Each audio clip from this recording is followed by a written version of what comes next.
All right, guys. Well, this is Saturday, the Saturday between Good Friday and Easter Sunday.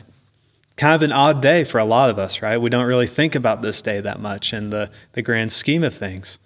But it has a name in Christian tradition. It's called Holy Saturday. And I just want to read the passage that leads up to that in the Gospel of Mark. It says, "When evening had come, which right after Jesus had died, since it was the day of preparation, that is, the day before the Sabbath, Joseph of Arimathea, a respected member of the council, who was also himself looking for the kingdom of God, took courage and went to Pilate and asked for the body of Jesus. Pilate was surprised to hear that he should have already died. And summoning the centurion, he asked him whether he was already dead. And when he learned from the centurion that he was dead, he granted the corpse to Joseph. And Joseph bought a linen shroud, and taking him down, wrapped him in the linen shroud, and laid him in a tomb that had been cut out of the rock. And he rolled a stone against the entrance of the tomb. Mary Magdalene and Mary, the mother of Joseph, saw where he was laid." Now, all I want us to think about this week is just something simple, and it's the fact that Jesus Christ actually died.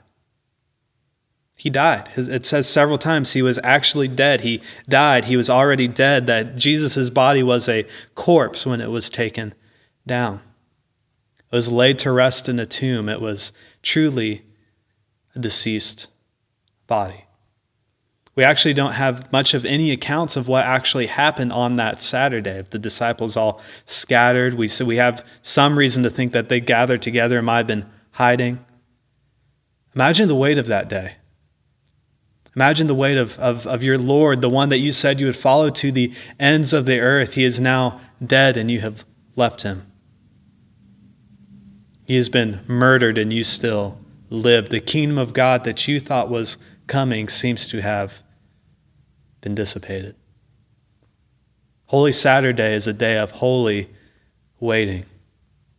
It's a day of anticipating. It's a day of mourning. It's a day of truly feeling the weight of death. And that is important for us because unless Jesus Christ really died, unless he really entered into the grave, then we have no hope of when we enter into the grave.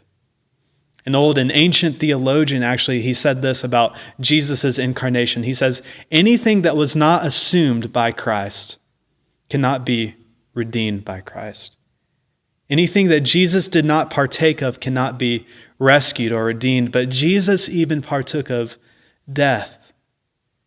What that means for us is even when we die, even when our bodies go into the ground, now on this side of the cross, instead of being alone, instead of being cast out far away, we will actually be with the Lord.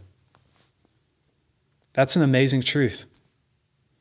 But let's use this day as an anticipation of the day that is to come tomorrow, to think about our own mortality, to think about those we have lost, to think about the stain of sin and death that still wreaks havoc in the world. As we do so, may we be prepared to witness the first fruits of the new heavens and the new earth that we will see tomorrow in the resurrected and risen Jesus Christ.